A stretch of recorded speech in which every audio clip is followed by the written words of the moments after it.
NCERT CBSE class 10 science और हमारा chapter है chapter number 2 acid basis and salts. तो उसमें हम लोग क्या करते हैं, कुछ प्रीवियस ईयर क्वेश्चंस डिस्कस करते हैं। यहाँ पर मैं बहुत ही ब्रीफ में डिस्कस करूँगा शॉर्ट में, और उसके बाद लास्ट में मैं पीडीएफ शेयर कर दूंगा जिसमें हम लोग इसका एक्चुअल क्वेश्चन देखेंगे, लैंग्वेज और आंसर देख लेंगे। वैसे तो आज हम लोग मल्टीपल चॉइस क्वेश्चंस करेंगे। तो यहाँ पर पहला क्वेश्चन है और ये क्वेश्चन 2025 में आया हुआ था। 2025 में 1 मार्क का ये पूछा गया था। क्वेश्चन हमारे पास पीएच से रिलेटेड है। क्वेश्चन है the following table shows the pH values of 4 solutions A B C D on a pH scale. तो यहाँ पर एक पीएच स्केल बना हुआ है, नंबरिंग हमारे पास 1 से लेकर 14 तक है। तो मैं पहले पीएच स्केल बना देता हूँ यहाँ पर। तो यहाँ पर ये हमारा मान लेते हैं पीएच स्केल है 1 2 3 4 5 6 7 8 9 10 11 12 13 और 14, ठीक है। 1 2 3 4 5 6 7 8 9 10 11 12 13 और 14। और क्वेश्चन में हमारे पास 4 सॉल्यूशन है, सॉल्यूशन ए बी सी और डी। तो ये जो 3 पे है यहाँ पर है हमारा सॉल्यूशन डी, और 5 पे है सॉल्यूशन ए, 7 पे लिखा है सॉल्यूशन बी, और 13 पे लिखा हुआ है सॉल्यूशन सी। क्वेश्चन हमारे पास है the solution A B C D respectively are. तो हम लोग को बताना है ए सॉल्यूशन क्या है, बी सॉल्यूशन क्या है, सी क्या है और डी क्या है। अब 4 ऑप्शन है, जैसे ऑप्शन ए है strong acid, weak acid, neutral, strong base. Option B है weak acid, neutral, weak base, strong base. मतलब हमें बताना है कौन सा स्ट्रॉन्ग एसिड है, कौन सा वीक एसिड है, या कौन सा स्ट्रॉन्ग बेस है, कौन सा वीक बेस है, कौन सा न्यूट्रल है। तो इसके लिए पीएच स्केल के बारे में हमें थोड़ी इन्फॉर्मेशन होनी चाहिए कि अलग अलग वैल्यूज़ पे जो सॉल्यूशन होते हैं वो अलग अलग होता है उनका नेचर। जैसे जो 7 पे होता है पीएच 7 वो न्यूट्रल होता है, ठीक है। तो जिसका भी पीएच हमारा 7 होता है तो वो सॉल्यूशन न्यूट्रल होता है। तो बी हमारा क्या होगा, न्यूट्रल होगा, न्यूट्रल। तो सेकंड ऑप्शन न्यूट्रल होगा बी में। तो अगर हम लोग देखेंगे तो ऑप्शन ए हट जाएगा, तो एलिमिनेट भी कर सकते हैं, बचा बी सी डी, ऐसे करके बढ़ सकते हैं। ऑप्शन डी देख लेते हैं, तो क्या है 3। तो पीएच जब लेस देन 7 होता है तो एसिड होता है। तो ए और डी दोनों एसिड है, लेकिन इसका और कम है। तो जितना कम पीएच उतना अच्छा एसिड। तो यहाँ पर डी जो है जिसका पीएच 3 है वो स्ट्रॉन्ग एसिड हो जाएगा। तो डी हो गया हमारा स्ट्रॉन्ग एसिड। अब देखते हैं लास्ट स्ट्रॉन्ग एसिड। तो स्ट्रॉन्ग एसिड सिर्फ ऑप्शन डी में है, तो ऑप्शन डी ही करेक्ट आंसर होगा। पर ए और सी भी देख लेते हैं। ए हमारा एसिड तो है लेकिन वो क्या है, उतना स्ट्रॉन्ग नहीं है। तो ऑप्शन में हम लोग देखें तो वीक एसिड लिखा है, वीक एसिड उतना स्ट्रॉन्ग नहीं है। पर एसिड तो है क्योंकि 7 से कम पीएच है। और बचा हमारे पास सी। तो सी पीएच 13, तो स्ट्रॉन्ग बेस हो जाएगा। 7 से ज़्यादा होता है बेस, और 13 है तो हमारे पास स्ट्रॉन्ग बेस हो जाएगा। तो सी हमारे पास क्या हो गया, तो स्ट्रॉन्ग बेस हो गया। तो ऑप्शन हो जाएगा रेस्पेक्टिवली, मतलब पहले ए फिर बी फिर सी फिर डी। तो ए हो गया वीक एसिड, बी हो गया न्यूट्रल, सी हो गया स्ट्रॉन्ग बेस और डी हो गया स्ट्रॉन्ग एसिड। अगला क्वेश्चन हम लोग देखते हैं। अगला क्वेश्चन हमारे पास फिर से 2025 में ही पूछा गया है, 1 मार्क का। अब एनसीईआरटी में दिया हुआ है पीएच का जो एवरीडे लाइफ में यूज होता है, या जो नॉलेज है एवरीडे लाइफ के अनुसार हम लोग वो देख सकते हैं एनसीईआरटी में। तो अलग अलग चीज दिया है, उसी से रिलेटेड ये क्वेश्चन है, इंपॉर्टेंट है। तो वो थ्योरी है, थोड़ा आप उनको पढ़ सकते हैं एनसीईआरटी रीडिंग। क्वेश्चन है टूथ एनिमल। तो जो हमारा टूथ एनिमल होता है वो बना होता है एक कैल्शियम फॉस्फेट के क्रिस्टलाइन फॉर्म से, जिसका नाम होता है कैल्शियम हाइड्रोक्सी एपेटाइट, ठीक है। The chemical starts corroding when mouth in the mouth when pH is. तो टूथ एनिमल, तो हमारे जो दांत होते हैं, तो एनिमल जो होता है टूथ एनिमल, वो एक सब्सटेंस से बना रहता है। मतलब ये किससे बना रहता है, एक केमिकल कंपाउंड से बना रहता है जिसका नाम होता है कैल्शियम हाइड्रोक्सी एपेटाइट। क्या होता है, कैल्शियम हाइड्रोक्सी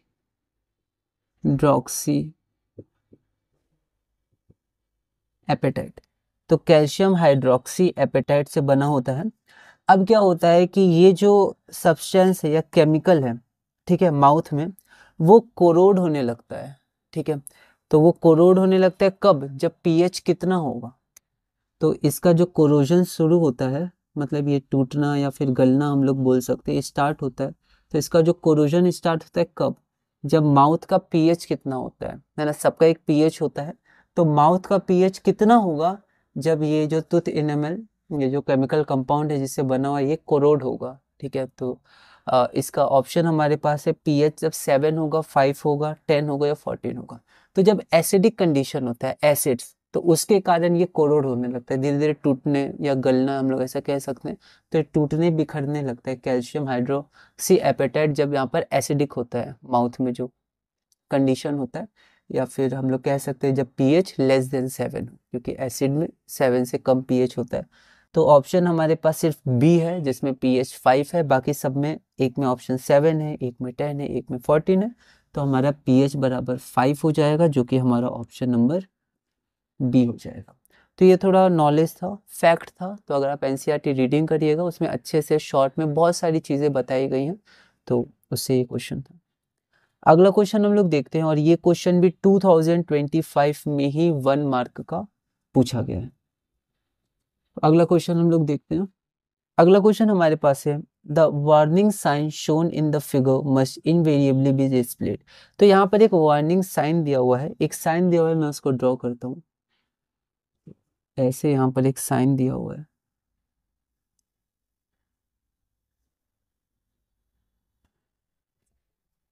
ना, ये रेड से है। एनसीईआरटी बुक का डायरेक्ट क्वेश्चन है, मतलब ये एनसीईआरटी बुक में इसको समझाया गया है इस कॉन्सेप्ट को। तो ये साइन लिखा रहता है, ठीक है। जब भी एसिड या बेस की जो बोतल होती है, क्योंकि ये कलरलेस होते हैं तो समझ नहीं आता है, सब एक जैसे दिखते हैं। तो कौन सा एसिड है या बेस है या पानी है वो भी कलरलेस होता है। तो इसीलिए ये सब साइंस बहुत इंपॉर्टेंट है, लिखा रहता है नाम, ये हाइड्रोक्लोरिक एसिड है, H2SO4 है, ये सोडियम हाइड्रोक्साइड है, ऐसे करके। तो यहाँ पर जो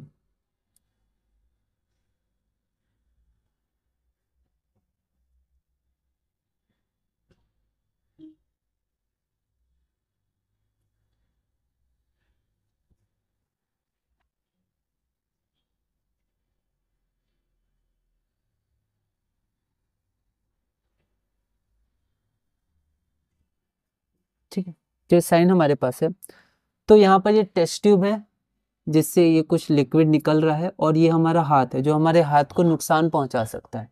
और ये कोई मेटल हम लोग मान सकते हैं या कोई सब्सटेंस है, इस सब्सटेंस को भी नुकसान पहुंचा सकता है, हमारे हाथ को, स्किन को। तो ये कुछ खतरनाक सब्सटेंस है, इसलिए यहाँ रेड से मार्किंग होती है, शेडिंग है। तो हमें बताना है कि ये किसके ऊपर साइन डिस्प्ले होगा। द वार्निंग साइन, ये जो वार्निंग साइन है रेड कलर का यहाँ होता है, the warning sign shown in the figure must invariably be displayed या pasted on the containers. Container में कोई टेस्ट ट्यूब होगा, उसमें ये ऐसे डिस्प्ले होता है बाहर की तरफ। मस्ट बी डिस्प्लेड और pasted on the containers which contain hydroxide of. तो इस कंटेनर में किसका हाइड्रोक्साइड होगा।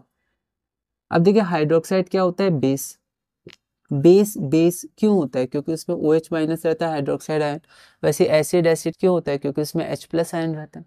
तो हाइड्रोक्साइड, किसका हाइड्रोक्साइड सबसे स्ट्रांग होता है, अगर सेम कंसेंट्रेशन ले तो सबसे ज्यादा स्ट्रांग होता है सोडियम हाइड्रोक्साइड, बहुत ज्यादा स्ट्रांग होता है, और वो हार्मफुल भी होता है सोडियम हाइड्रोक्साइड। तो बहुत ही हम लोग हैंडल से उसको, बहुत ही केयर से हम लोग उसको हैंडल करते हैं।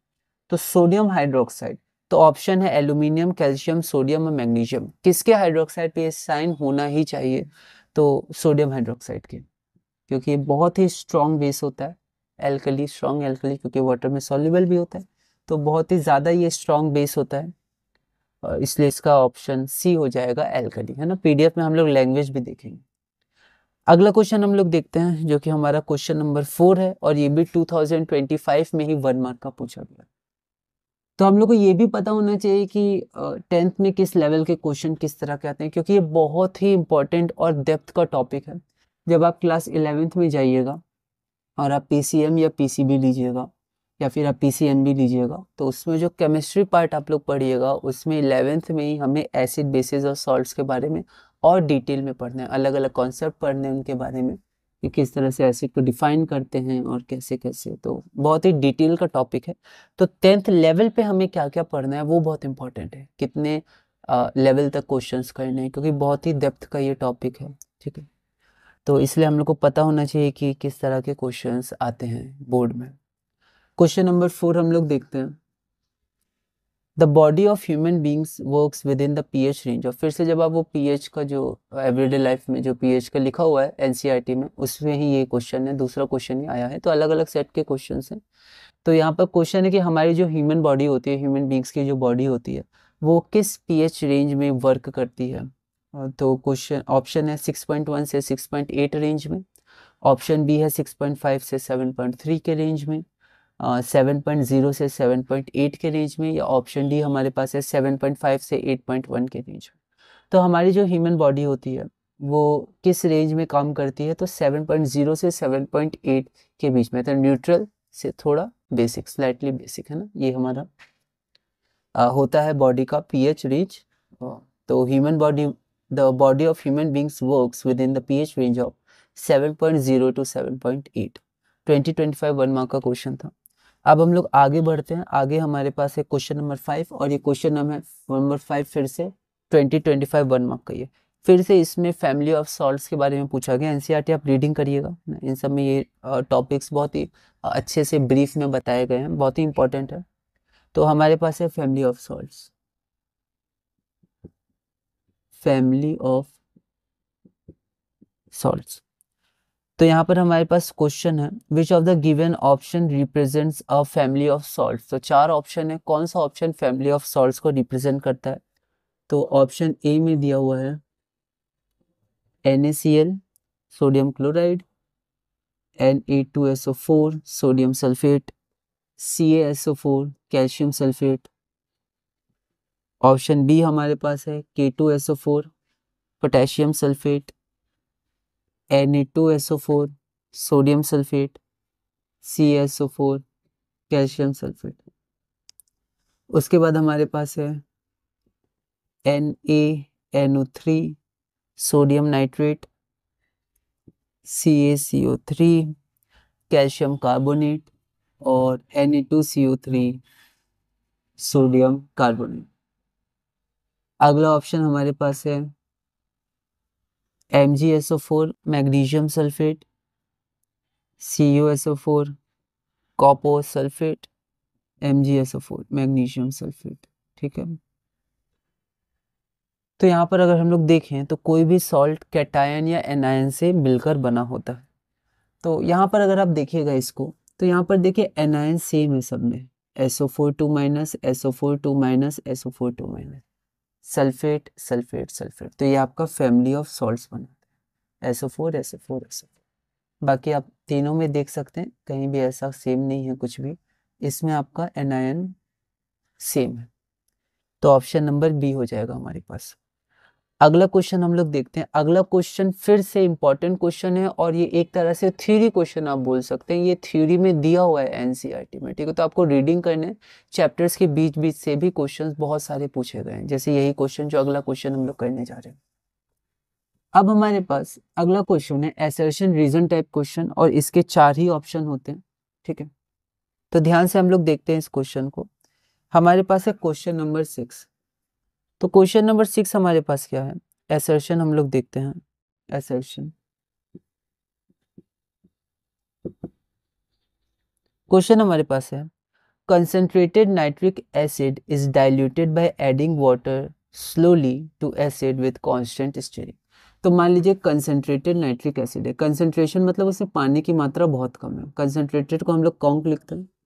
तो मान लेते हैं हमारे पास कॉन्क HNO3 है, कंसंट्रेटेड नाइट्रिक एसिड, और इसमें लिखा है concentrated nitric acid is diluted by adding water slowly to acid. तो हम लोग इसमें क्या करेंगे, वाटर को ऐड करेंगे, वाटर बहुत ही स्लोली और कांस्टेंट स्टीरिंग के साथ धीरे धीरे इसको स्टिर करते रहेंगे। तो ये हमारा असर्शन है। रीजन हमारे पास क्या है, concentrated nitric acid is easily soluble in water. तो जो हमारे पास कॉन्क HNO3 होता है वो हमारा इजीली सॉल्युबल होता है। ओके, 4 ही ऑप्शन रहते हैं। असर्शन रीजन सही है, पर रीजन असर्शन का सही एक्सप्लेनेशन, असर्शन रीजन सही है और रीजन असर्शन को करेक्टली एक्सप्लेन करता है। दूसरा, असर्शन रीजन दोनों सही है लेकिन रीजन असर्शन को सही एक्सप्लेन नहीं करता है।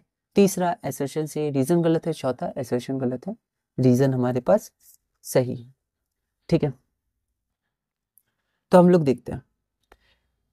अब इसमें अगर हम लोग को डाइल्यूट करना है, डाइल्यूट कैसे करते हैं तो हमें पता है, हम लोग वाटर को ऐड करते हैं। अगर हमें डाइल्यूट करना है तो हमें वाटर को ऐड करना होगा, उससे स्ट्रेंथ कम होती है एसिड या बेस की। तो यहाँ पर अब क्वेश्चन उठता है कि क्या एसिड में पानी मिलाएं कि पानी में एसिड मिलाएं, या कोई फर्क नहीं पड़ता है क्योंकि दोनों तो मिल ही रहे हैं। ठीक है, लेकिन ऐसा नहीं होता है। अगर आप NCERT पढ़िएगा तो वहाँ लिखा हुआ है कि जब भी हमें डाइल्यूट करना होता है तो हम लोग पानी में एसिड मिलाते हैं। मतलब हमारे पास बीकर में पानी रहता है और उसमें धीरे धीरे हम लोग एसिड को मिलाते हैं। यहाँ पर उल्टा है, यहाँ पर बीकर में एसिड और पानी मिला रहे हैं। ठीक है, तो ऐसा हम लोग नहीं करते हैं। हम लोग क्या करते हैं, बीकर में पानी होता है मान लीजिए, उसमें धीरे धीरे हम लोग एसिड मिलाते हैं और कांस्टेंट स्टीयरिंग के साथ ऐसे करके होता है। आप उसको एक बार पढ़ लीजिएगा। तो यहाँ पर ये उल्टा दिया हुआ है और उल्टा नहीं होता है, तो असर्शन हो गया हमारा गलत, असर्शन हमारा गलत हो। रीजन देखते हैं, concentrated HNO3 soluble in water, ये सही है। जो कंसंट्रेटेड HNO3 होता है वो इजिली सॉल्युबल इन वाटर होता है, तो रीजन हमारे पास सही है। तो assertion is false and reason is true, तो ये हमारा सही आंसर हो जाएगा ऑप्शन नंबर डी, है ना। और अगर असर्शन फॉल्स है तो एक ही ऑप्शन बचता है, ऑप्शन नंबर डी, तो रीजन को तो ट्रू होना ही होगा, है ना। आप ऐसे भी सोच सकते हैं, क्योंकि असर्शन फॉल्स हो गया तो ऑप्शन ए हट गया, ऑप्शन बी हट गया, ऑप्शन सी हट गया, और 4 में से 1 सही हो गई, तो ऑप्शन डी हो जाएगा और रीजन ट्रू होना ही होगा। और रीजन ट्रू है भी, concentrated HNO3 easily soluble in water है।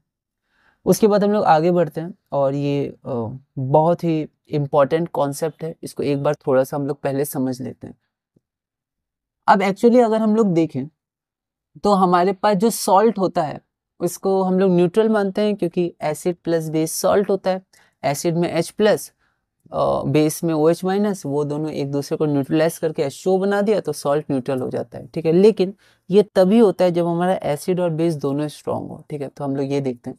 सबसे पहले हम लोग देख लेते हैं कि जो न्यूट्रलाइजेशन रिएक्शन का इक्वेशन होता है वो क्या होता है, acid plus base give salt plus water, या H2O लिख सकते हैं। अब यहाँ पर ये जो सॉल्ट होता है वो न्यूट्रल भी हो सकता है, एसिडिक भी हो सकता है, बेसिक भी हो सकता है। इसका नेचर वो डिपेंड करता है एसिड और बेस कैसा है। तो यहाँ पर हम लोग लिख लेते हैं एसिड, उसके बाद यहाँ पर हम लोग लिख लेते हैं बेस, और यहाँ पर हम लोग लिख लेते हैं सॉल्ट। अगर हमारा एसिड भी स्ट्रॉन्ग है और बेस भी हमारा स्ट्रॉन्ग है तो दोनों एक दूसरे के इफेक्ट को कैंसिल कर देंगे और सॉल्ट हमारा न्यूट्रल हो जाएगा। ठीक है, अगर हमारा एसिड स्ट्रॉन्ग है पर बेस हमारा वीक हो गया तो एसिड का नेचर सॉल्ट के पास आएगा, क्योंकि एसिड स्ट्रॉन्ग है तो जो सॉल्ट होगा वो एसिडिक होगा, एसिडिक सॉल्ट। इसका उल्टा अगर हम लोग देखें कि अगर हमारे पास एसिड वीक है, ठीक है, और बेस हमारे पास स्ट्रॉन्ग है, तो यहाँ पर इसका नेचर बेस के अनुसार होगा, क्योंकि बेस स्ट्रॉन्ग है तो ये बेसिक सॉल्ट होगा, है ना। अभी हम लोग 3 ही कर रहे हैं, वीक वीक नहीं ले रहे, तो ये बेसिक सॉल्ट हो जाएगा। इससे बहुत ही बेसिक क्वेश्चन पूछे गए हैं NCERT में नॉर्मल, और 11th में हमें इसके बारे में फिर से और आगे भी इसको देखना है। इसके बहुत सारे क्वेश्चंस आते हैं, सॉल्यूशंस वगैरह, पर यहाँ पर बस हमें अभी इतना ही जानना है। ठीक है, NCERT आप रीडिंग कर सकते हो, उसमें शॉर्ट में ब्रीफ में लिखा हुआ है। तो अब हमारे पास क्वेश्चन क्या है, अब हम लोग क्वेश्चन देखते हैं। क्वेश्चन से पहले एक और कॉन्सेप्ट अब हम लोग समझ ही लेते हैं कि जब हमारा सॉल्ट बनता है तो वो कैसे बनता है। तो हमें पता है जैसे हमारा सॉल्ट है NaCl, NaCl, तो उसमें एक Na होता है, एक Cl होता है। तो Na कहाँ से आया, Cl कहाँ से आया, देखते हैं इसका मतलब क्या है। NaCl बना HCl प्लस NaOH से ऐसे ही बना और प्लस वाटर बना।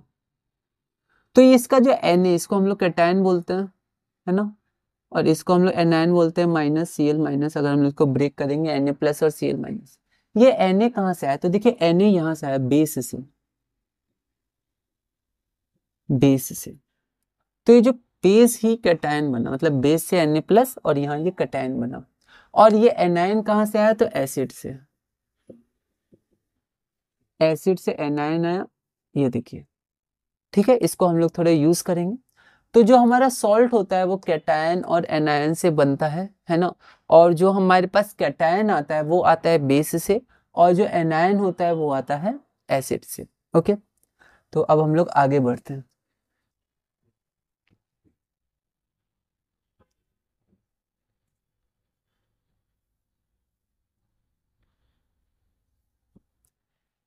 तो यहाँ पर हमारे पास क्वेश्चन क्या है? क्वेश्चन नंबर 7, और ये क्वेश्चन इसी साल 2025 में 1 मार्क का पूछा गया है। क्वेश्चन है, you have 3 aqueous solutions ABC as given below। तो हमें ABC aqueous solution दिया हुआ है। ए हमारे पास है पोटेशियम नाइट्रेट, है ना, इंपॉर्टेंट क्वेश्चन है, इसको ध्यान से समझेंगे। बी हमारे पास है अमोनियम क्लोराइड।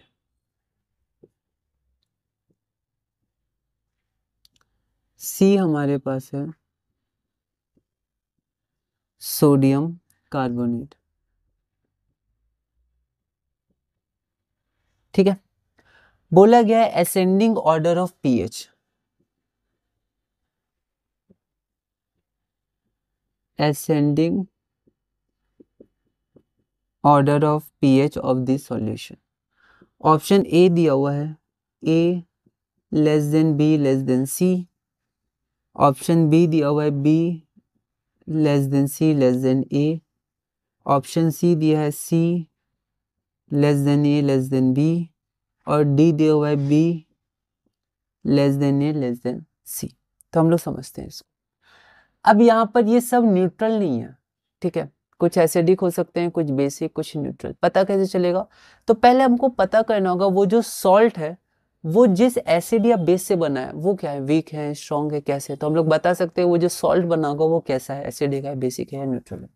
तो सबसे पहले हम लोग एक ही बात करते हैं, पोटेशियम नाइट्रेट KNO3। तो ये हो गया कैटायन, ये हो गया एनायन। कैटायन किससे आता है? तो बेस से आता है। बेस क्या होगा? K का, तो जनरली KOH हम लोग ले सकते हैं, OH माइनस रहेगा, K है तो KOH। और KOH जो बेस होता है वो स्ट्रॉन्ग बेस होता है, ये सब आपको कुछ ध्यान रखना होगा। ये स्ट्रॉन्ग बेस होता है, NaOH हो गया, KOH हो गया, ये स्ट्रॉन्ग बेस होता है, ठीक है। और ये जो NO3 है ये क्या है? हमारा एनायन है, और एनायन किससे आता है? एसिड से, तो ये HNO3। और HNO3 भी हमारा स्ट्रॉन्ग एसिड होता है, HNO3 HCl H2SO4 strong acid. तो अगर ये दोनों स्ट्रॉन्ग हैं तो ये न्यूट्रल की तरफ जाएगा, मतलब पीएच हम लोग लगभग 7 ले लेंगे, न्यूट्रल की तरफ, न्यूट्रल होगा, क्योंकि strong acid strong base neutral salt देते हैं। अब हमारे पास बी क्या है? Ammonium chloride. तो इसको हम लोग देखते हैं। बी हमारे पास क्या है? Ammonium chloride NH4Cl। ये हो गया कैटायन, ये हो गया एनायन। कैटायन किससे आता है? बेस से, तो NH4 से NH4OH, अमोनियम हाइड्रोक्साइड। और ये वीक बेस होता है, क्या होता है? Weak base. और Cl HCl से आएगा, एनायन एसिड से आता है, और ये हमारे स्ट्रॉन्ग एसिड होते हैं, हम जानते हैं, HCl H2SO4 HNO3। तो यहाँ पर वीक बेस और स्ट्रॉन्ग एसिड, तो बी जो हो जाएगा ये आपका हो जाएगा, क्योंकि स्ट्रॉन्ग एसिड है तो एसिडिक सॉल्ट हो जाएगा। तो जो पीएच है वो 7 से कम होगा, ठीक है। उसी तरह सोडियम कार्बोनेट, तो यहाँ हम लोग सोडियम कार्बोनेट देखते हैं। तो ये हो गया सोडियम, और कार्बोनेट हो गया Na2CO3, ठीक है। अब ये हमारे पास जो एनायन है वो एनायन किससे आएगा, है ना, अगर 2 को अभी छोड़ दें क्योंकि वैलेंसी से उतरा है ना। तो ये एनायन किससे आता है? कैटायन किससे आता है? कैटायन बेस से आता है, तो NaOH। बस NaOH हम लोग को ध्यान रखना है, ये स्ट्रॉन्ग बेस हो गया। और CO3 ये हमारा क्या हो गया एनायन, तो ये H2CO3 कार्बोनिक एसिड से हम लोग ले सकते हैं, ठीक है। तो ये जो आपका होता है ये वीक एसिड होता है, वीक एसिड, ठीक है। तो यहाँ पर H2SO3 H2CO3 एनायन है एसिड से, और Na तो बेस से आता है कैटायन, तो NaOH स्ट्रॉन्ग बेस, तो C हमारा हो जाएगा बेसिक सॉल्ट, है ना। इसको एक बार आप भी देख लीजिएगा, बेसिक सॉल्ट। तो जो pH है वो 7 से बड़ा होगा। अब असेंडिंग ऑर्डर क्या होता है? असेंडिंग ऑर्डर मतलब होता है छोटा से बड़ा, तो सबसे छोटा कौन होगा? pH लेस देन 7 B, और ये बीच का हो जाएगा 7, तो फिर A, और उसके बाद वीक एसिड और स्ट्रॉन्ग बेस, तो pH इसका सबसे ज़्यादा होगा, वैल्यू इसकी ग्रेटर देन 7, तो हमारा C हो जाएगा, C है। अच्छा ये हो गया C बेसिक। यहाँ पर क्या लिखा है मैंने, तो एसिडिक सॉल्ट, बेसिक सॉल्ट होगा, सॉरी यहाँ पर एसिड नहीं, बेसिक सॉल्ट, है ना। Basic salt pH greater than 7, तो यहाँ पर C हो जाएगा। तो यहाँ पर ये एसिडिक सॉल्ट है, अब क्योंकि ये एसिड है मतलब एसिडिक नेचर का है तो सॉल्ट, पर एसिडिक नेचर का, एसिडिक नेचर मतलब 7 से कम, तो 7 से कम। उसके बाद ये स्ट्रॉन्ग एसिड और strong base, strong acid strong base, तो pH हमारे पास 7 हो गया, तो यहाँ पर फिर A आ जाएगा। और यहाँ पर हमारे पास वीक एसिड और स्ट्रॉन्ग बेस, तो बेसिक नेचर इसके पास ज़्यादा होगा, तो pH ग्रेटर देन 7, तो basic salt pH greater than 7, तो वैल्यू सबसे ज़्यादा होगी तो C। असेंडिंग ऑर्डर छोटा से बड़ा, तो BAC। कहाँ पर है BAC? तो ऑप्शन हमारे पास डी हो जाएगा, BAC, ठीक है। ऐसा क्वेश्चन है। अगला क्वेश्चन हम लोग देखते हैं, क्वेश्चन नंबर 8। क्वेश्चन नंबर 8 इसी से रिलेटेड है, तो यही मैं बता देता हूँ। क्वेश्चन 8 है 2025 1 मार्क का क्वेश्चन है। क्वेश्चन 8 हमारे पास है, the nature of aqueous solution of potassium nitrate. तो पोटेशियम नाइट्रेट का एक्वस सॉल्यूशन मतलब पानी के साथ है, ठीक है, वाटर उसमें मिक्स है। तो पोटेशियम नाइट्रेट का कैसा नेचर होता है? Option A acidic, option B basic, option C neutral, option D alkaline. Alkaline मतलब सॉल्युबल जो होते हैं बेस वाटर में। तो जो पोटेशियम नाइट्रेट है हमारा वो क्या है? एसिडिक, बेसिक, न्यूट्रल या एल्कलाइन। तो हमने देखा वो न्यूट्रल होता है, स्ट्रॉन्ग एसिड और स्ट्रॉन्ग बेस से मिलकर बनता है, स्ट्रॉन्ग बेस स्ट्रॉन्ग एसिड, तो न्यूट्रल होता है, तो ऑप्शन नंबर सी हो जाएगा। अगला क्वेश्चन हमारे पास है, juice of tamarind turns blue litmus paper red. अब अगर आप देखिएगा तो आगे चल के एनसीईआरटी में ही अलग अलग जो नेचुरल सब्सटेंसेस हैं उनमें कौन सा एसिड पाया जाता है वो सब लिखा हुआ है, methanoic acid, oxalic acid, tartaric acid, ठीक है। तो जैसे टैमरिंड हो गया, ठीक है। तो ऐसे करके एक छोटा सा टेबल बना हुआ है, जो एंड का स्ट्रिंग होता है, ठीक है, जो चींटी जब काटती है तो उसका जो स्टिंग होता है, तो उसमें कौन सा एसिड होता है, तो वो सब भी लिखा हुआ है। तो आप उसको देख सकते हैं, और उसी से क्वेश्चन पूछे गए हैं। 2024 में भी क्वेश्चन आया था ऐसा, और सिमिलर आया था जो 2025 में आया। तो पहले 2025 का क्वेश्चन हम लोग देख लेते हैं। तो यहाँ पर हमारे पास क्वेश्चन क्या है? तो यहाँ पर हमारे पास क्वेश्चन है, जूस ऑफ टैमरिंड। तो टैमरिंड का जो जूस होता है वो ब्लू लिटमस पेपर को रेड कर देता है, ब्लू लिटमस पेपर को वो रेड में चेंज कर देता है। कौन? तो juice of tamarind blue litmus paper को रेड में चेंज कर देता है। तो ऐसा क्यों होता है?